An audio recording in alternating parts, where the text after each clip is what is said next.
Hey guys, we're live again, and this time we have more questions, and I have a poem to read to you guys at the end. All right, Dad, you want to tell everybody about your story? Well, my name is Valentina, and I've been in prison 27 years for a crime I didn't commit. Most people that have heard the show knows about my situation and the evidence that clears me of the crime, so I'm not going to keep repeating the same thing every week. You know, I just want to answer the questions that people have regarding my situation and other questions that they have that's unrelated to the prison scene or the judicial system. Okay. Well, if you haven't seen it already, you can look on YouTube. Just search Valentino Dixon. All right, so here's the first question. Let's get started.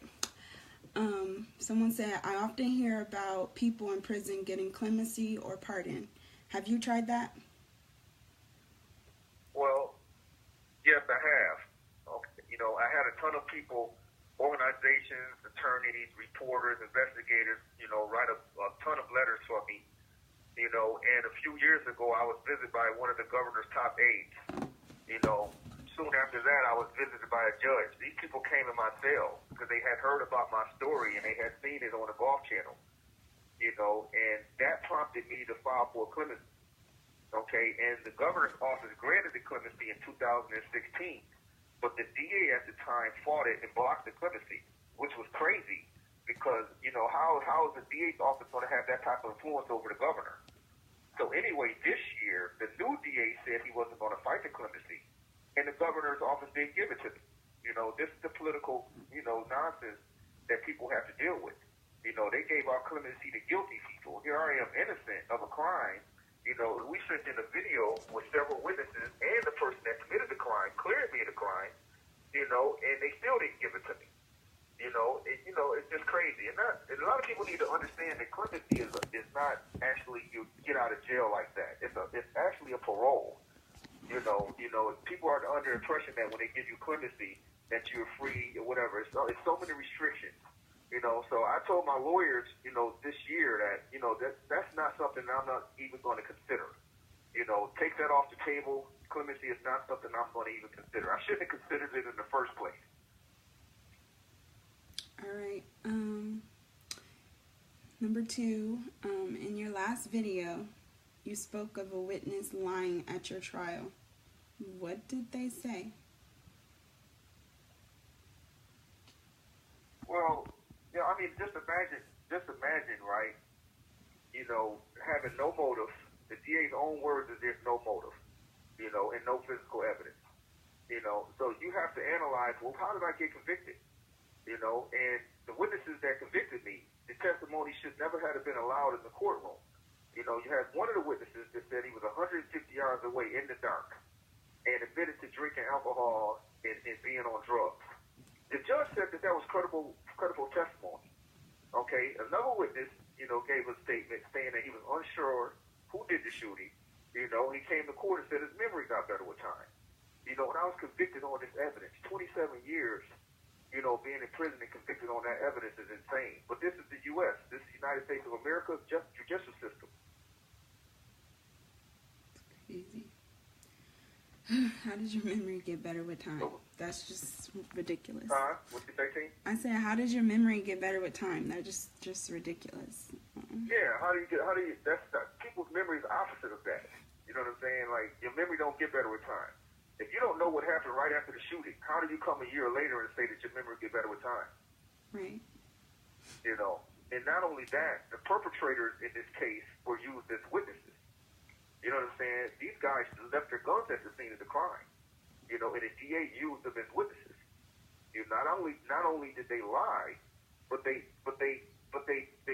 put it on the wrong person. You know what I'm saying? The wrong person got arrested for this. All right. Number 3, did you pass a polygraph test? I passed the polygraph test, and also 2 witnesses in the case passed the polygraph test. And the expert that gave us the test, his name is Malcolm Plummer.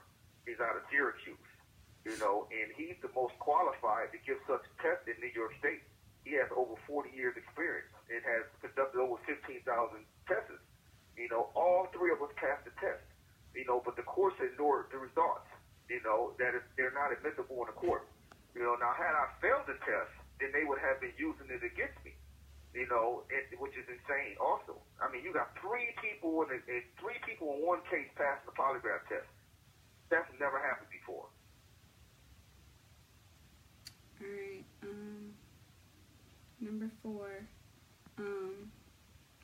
This one is from one of our viewers, named Marcia from Montana. She said, I have a hard time saving money. What do you think I can do to get better at it? Okay. Well, you know, we all need discipline. You know what I'm saying? It's all about discipline. You know, it's kind of foolish to buy things that you can't afford or that you don't need. You know, and what I see in America is most people is in some type of credit card debt. You know what I'm saying? Just trying to keep up with the Joneses. You know, and my advice is always good to set something aside. You know, because you can't live above your means. You know, and you need to determine your lifestyle by your income. You know, if you get a raise, don't spend it. Save the money. You know, don't be a slave to credit card debt. You know, and ask yourself, you know, do I really need it or do I just want it? You know, because people, you know, they shouldn't be psychologically invested in looking pretty and staying poor. You know, spending every dollar instead of investing it. You know what I'm saying? What the rich do is they buy luxuries last. But the poor and the middle class buy luxuries first. You know, so at the end of the day, save your money because it's not about, you know, how much money you make. It's about your thoughts and, you know, and your actions. You know, and if you save money, then, you know, you can do anything with it later on. You know, at the end of the day, that's the bottom line. Saving your money and having the discipline. Nice. Okay, this one is from me. You know, as you know, I support Black Lives Matter, and I don't know if you've heard of the new movie Black Panther that just came out, but oh my God, it's so good, Dad. I just wanted to know, do you support the Black Lives Matter movement? Well, of course hold on, I gotta blow my nose. Excuse me, everybody. I'm outside and it's windy out here. But anyway, of course I support the Black Lives Matter movement. You know, a movement like that was definitely needed. You know, but the problem that I see from here, you know, is that, you know, it needs a leader. It lacks leadership. You know, we need a face and a name that we can recognize and that we can know. One of the things about the civil rights era is that everybody knew that Martin Luther King was the face of the civil rights movement. You know what I'm saying? And he had specific goals in mind. You know, he knew what to do and how to do it and how to get there. You know, and you know, because if you don't have a strong leader, you know, when the Black Lives movement was attacked by hate groups, you know, hate groups that were saying that the Black Lives movement was a hate group. You know what I'm saying? You have to have a stronger response. You know, in the sense that, you know, even if you have to reinvent the movement, you know, and you know, people came out and said, well, all lives matter. You know, so I agree with that. All lives matter. So even if you have to change things, you still coming from, don't be stubborn, you know, don't be prideful. Change the movement. You know, all lives matter. Okay, we need everybody's help. You know, when Martin Luther King marched on Washington, he had everybody there. He had white folks right in the front lines. You know, so I don't care if you're white, black, brown, yellow, green. You know, we need your help. You know what I'm saying? We can do this together. You know, because if you don't, the movement is going to die a slow death. You know, you have to look at the bigger picture and put the pride aside. You know, Barack Obama, he doesn't get voted president without those beautiful white folks vote for him. You know, black folks, even if every black folk voted for him, you know, he wouldn't have became president. So you need the beautiful white folks to vote for Barack Obama. And it's no different with the Black Lives Matter. You cannot alienate people. This is what Dr. King, he was so great because he didn't alienate nobody. You know, he brought everybody together. You know, and another thing, like when they be having boycotts and you know, and any type of marches, you know what I'm saying? You know, these things have to be more structured more better. You know, it definitely has to be nonviolent because you can't give hate ammo because when people that protest, if they're not nonviolent, then those that's on the other side hate is going to use it against the movement. And this is what happened. Another thing, like, is that, they got those commercials out that say no training, no funding. No training, no funding, I think is a joke. For the simple fact is you can't train a bad heart. If an officer is a bad person and has a bad heart, you can't train that. You can put billions of dollars in federal funding and it's not going to mean anything. You have to choose better people to fill these positions. You know what I'm saying? And what I would like to say to America is that any human rights issue is an issue for everyone's concern. It should be an issue for everyone's concern. Mm-hmm. You know what I'm saying? And for the Black Lives Matter movement, we have to have a better response to people's needs. And for example, we should have a national hotline for people that wants to make complaints, because people really don't know what to do. Because these racist polices, before they kill somebody, they should have a ton of complaints, because they're out there harassing people and violating people's, human rights, civil rights, but there's no foul on them. So as a movement, as an organization, we need to have a hotline where people can call us and we can file a complaint. When a bad officer pulls you over, or officer that shows misconduct, people need to know, don't react. Don't react. Just get out of the situation. Go to your local police station and file a report. This is smart. Mm-hmm. You see where I'm coming from? And people need to know, what to do. People call CPS, Child Protective Services, a lot of times when they shouldn't. So this should be something that should be pushed. The national hotline for brutality. I definitely agree with that. I love that idea. And then being able to do it anonymously, so you're not harassed afterwards. Right. In the organization, let me say that the organization can even make the call for you or the complaint for you. That's just a solution, because we got to have a clear direction, and we have to, like, when we ask them for something, we should be asking Congress to change these laws, a bill for police brutality, a bill for mass incarceration. You can't just have, protests without no purpose. You see where I'm coming from? Yeah. Martin Luther King, he had a purpose. Like, he helped get the 1964 Civil Rights Act passed. That was his purpose. That was his solution. Nice. I love how knowledgeable you are. You're so intelligent. Well, I know a little bit. I'm still learning, though, like everybody else. Yeah. All right, let's get back to our questions. Time runs out. Okay. This one is from Josh in New York. What kind of advice would you give to kids going down the wrong path? Well, that's one there.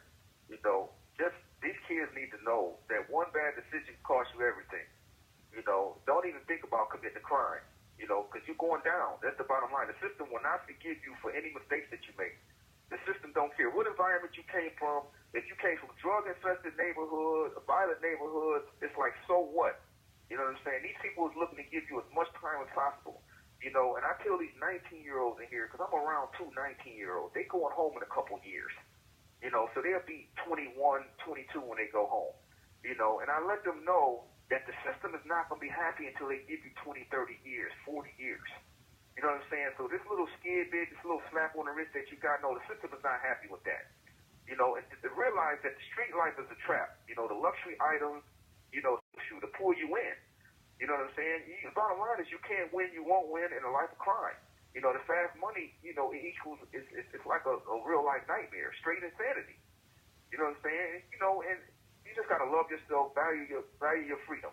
Don't throw away your life. Your family will suffer big time. Your friends are gonna abandon you. Test it and try. And if you don't pass the test, somebody could even try to take your manhood. You know what I'm saying? It's not even a matter of if you're going to be attacked, when you're going to be attacked, but you're definitely going to be attacked by somebody at some time during your time. So coming from, and then you're sleeping in the 6x8 prison cell. A little thin mattress. I've been in this prison right here 5 months, and I'm still waiting for a pillow. You know what I'm saying? I'm still waiting for a pillow. I use a bunch of shirts as a pillow. You don't have no hot water in your cell. You know what I'm saying? And your mattress, when you sleep at it, is inches away from your toilet. You know where I'm coming from? So it's just crazy. The food is horrific. You know, a couple weeks ago when it was 10 degrees outside, we went 5 days without no heat. You know what I'm saying? And then some guards cut your water off in your cell if you make them mad. You know, you don't got no refrigerators, no stove. You have 60 seconds remaining. You're washing your clothes in a small bucket, and you rinsing in your sink. I mean, do I need to say more? Hold on, Tina. I'm going to have to call back because the phone is going out. Okay. Okay? I'll tell my viewers, and Oh, yeah. Call right back. Call you right back. Call you right back. All right, bye. So I hope you guys are still tuned in. This is getting crazy. I never knew my dad went through all those harsh conditions. He really, he'll tell me stories and stuff, but to know that he's sleeping on t-shirts as a pillow, that's just crazy. And to not have heat, are you kidding me? Jesus. My heart just dropped. Oh, last week we didn't do the video because of the shootings going on. We just wanted to be considerate. Parkland Strong, I'm a supporter of you guys. And I don't know, that's all I have to say, really. I hope you guys are involved with the gun reforms and just any way we can get security in our schools. I'm a teacher, so it's kind of hard to think that anytime a fire alarm goes off, me and my students can be hurt or even killed.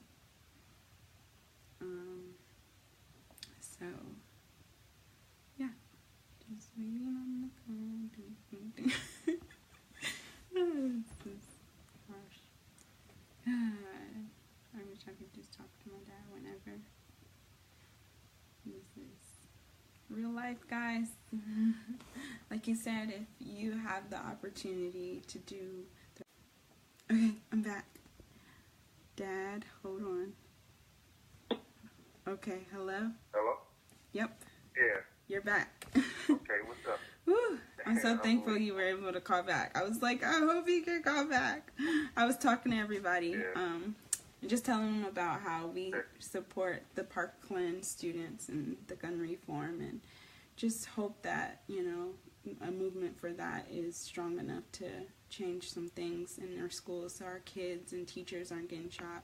Because I personally don't want to die in front of my students, and I know I, you know, have my babies that have to go to school soon, and the thought of it just haunts me. But we have 2 more questions, and then maybe we can talk a little bit about that. Okay. The next question is, I heard that it's hard for a convicted felon to get a job upon release.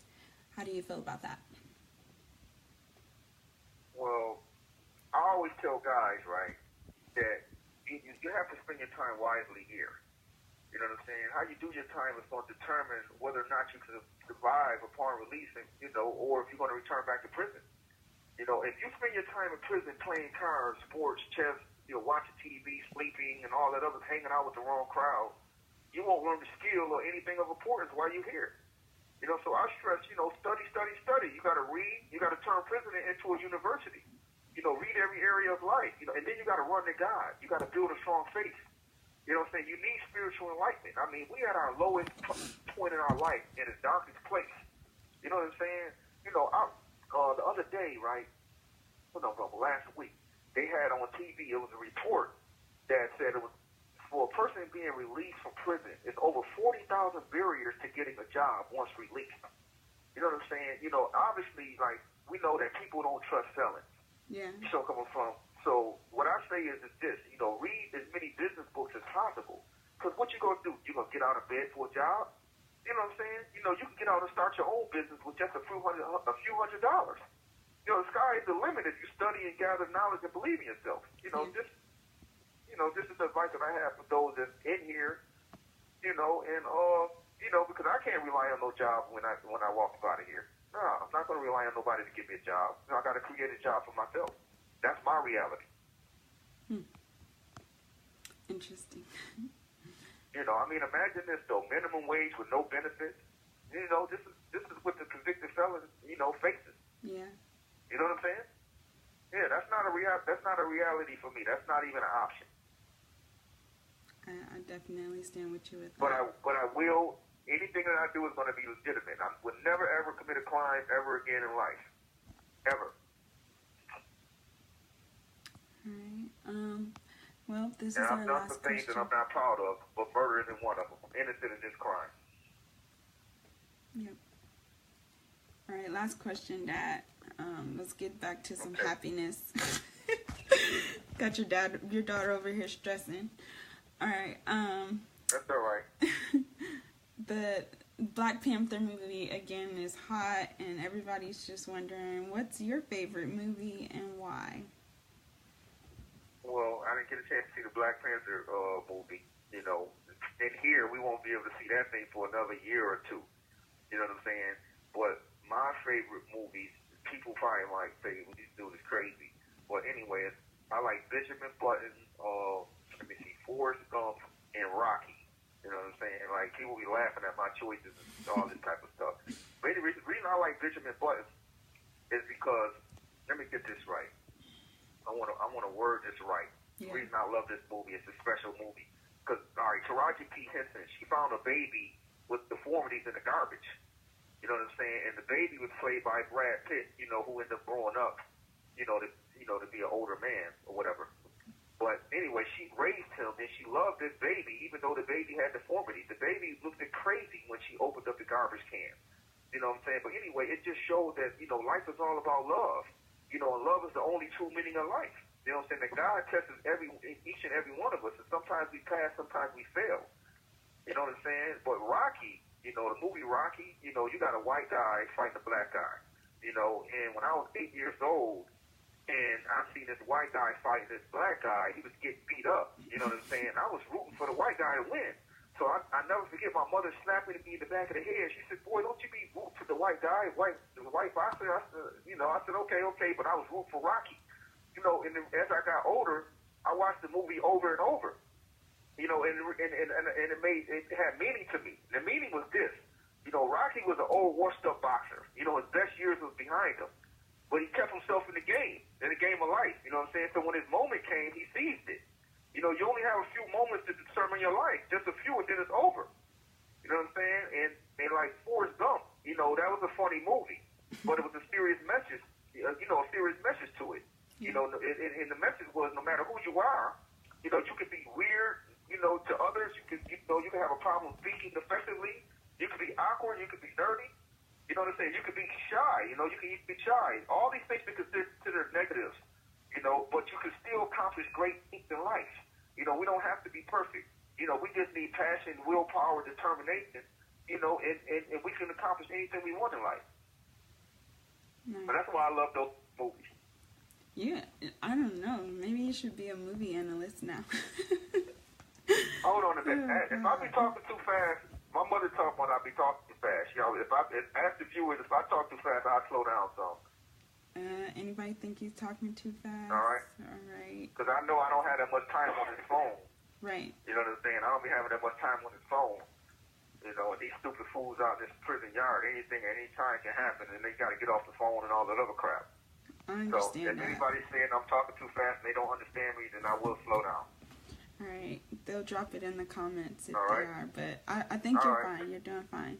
All right, Dad, before you go, I want to hear you share a poem with you that I found that I told everybody that I would read. It went viral. So what now? Say that again, Tina. I couldn't hear you. I'm sorry. Yeah, it's a poem that went viral on Facebook. Okay, the poem. Yeah, and I just wanted to share it with you. All right, so the lady's name, it's a teacher. Her name is Stephanie Jenkins. All right, here we go. Earlier, I shared my post from a friend, Mr. B. Well, now I have my own. In 7th period, out of nowhere today, the fire alarms at my school went off. My students stood up, as they always do when the alarm goes off for drills. My brain immediately went into robot mode. I recalled the incident from yesterday like a mathematician calculating a problem on a whiteboard. 0 emotions, 0 fear. Wait, I said, holding my hand. The kids froze. "Let's sit down for now," I said calmly. They sat, looking at me in terror. "What if it's like," one child cried out. But I turned and I shook my head and I kept my hand held out. "It's not. Probably someone pulled the alarm. It's okay. Let's just wait." We waited. I kept eye contact with the teacher in the classroom across the hall from me. We both shook our heads. Then I waited to hear gunshots. Do you hear me? I stood in front of our children and I waited to hear gunshots. Do you understand that? I didn't want to put them in lockdown just yet. Calmness and control is the only defense I have against a room of panicked teenagers. I turned and I looked at every single one of them in the eyes, and I nodded my head reassuringly. You are my babies. I have you. I have you. I kept glancing across at the teacher across from me. He shook his head and we stayed still. Suddenly I saw our guidance counselor in the hallway. She beckoned for us to come out. I stuck my head out and I said, "Is it safe?" And she said, "Yeah, let's go out." "Come on, guys," I said. "It's all right. We can go outside." They behaved wonderfully. They followed me out calmly and we evacuated. Then we stood outside for 30 minutes while the fire trucks and police cars checked out our building. It was a faulty alarm and everyone was safe. I took my children back inside. We had a successful drill and everyone was safe. I even made a point to update my parents in the community that we were all safe. School was dismissed. The kids left chatty and happy. I sat at my desk. My little sister came in to say goodbye for the day, and I lost it. Sobbing, snot coming out, face burning, nauseated. I was waiting to hear gunshots. I was waiting to hide my kids. I was waiting for the shots. That's crazy. I stood in front of your kids and I waited for them to die. That's the end of it. I think my dad's connection got lost, guys, but I just wanted to share that with you. Again, if you are a part of Twitter or Facebook, you can follow the students with their posts and everything through #ParklandStrong. All right, thank you.